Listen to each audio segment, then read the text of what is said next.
दिवाली पर पटाखे देखते ही सबसे पहले ये सवाल आता है कि राम जी के जमाने में तो पटाखे थे नहीं, फिर दिवाली पर इतने पटाखे क्यों फोड़े जाते हैं? दुनिया में सबसे पहले पटाखे लाया कौन और भारत में? इसलिए आज मंडे मेगा स्टोरी में बात पटाखों की धमाकेदार जर्नी की।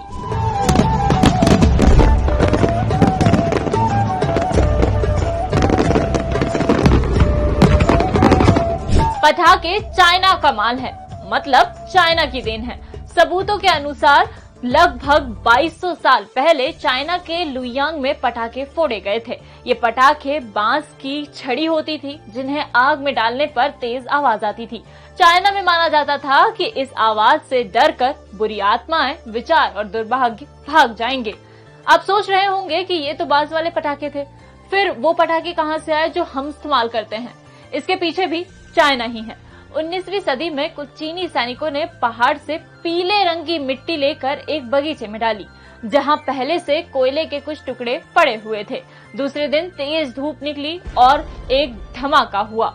दरअसल वो पीली मिट्टी सल्फर थी, जो पोटेशियम नाइट्रेट और चारकोल के साथ मिलकर बारूद बन गई। चीनियों ने इस बारूद को बांस की नली में भरकर पहली बार हैंडमेड पटाखे बनाए। बाद में बांस की जगह कागज का इस्तेमाल किया जाने लगा। 13वीं से 15वीं शताब्दी तक ये पटाखे चीन से निकलकर यूरोप और अरब तक पहुंच चुके थे और इसके बाद अमेरिका भी। यूरोप का कहना है कि बारूद का फॉर्मूला सबसे पहले रॉजर बेकर नाम के रसायनविद ने खोजा था। अपनी प्रजा को खुश करने के लिए यूरोप के शासक आतिशबाजी करवाते थे। ठीक ऐसा ही अमेरिका में भी अपने पहले स्वतंत्रता दिवस के जश्न से लेकर अब तक चला आ रहा है। 300 ईसा पूर्व रचे गए कौटिल्य के अर्थशास्त्र में पटाखे जैसी एक अग्नि चूरण का जिक्र है।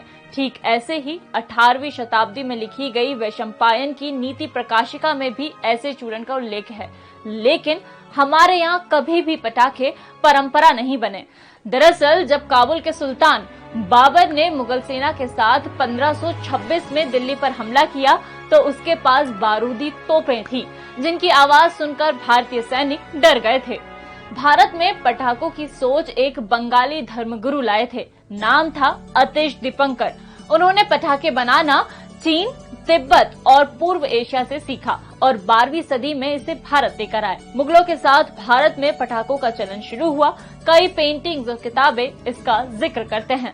हाथी जैसे बड़े जानवरों को प्रशिक्षण देने से लेकर आतिशबाजी के जरिए राजाओं के रॉयल एंटरटेनमेंट तक अलग अलग त्योहारों, शादियों और जश्न में आतिशबाजी खूब प्रचलित हुई।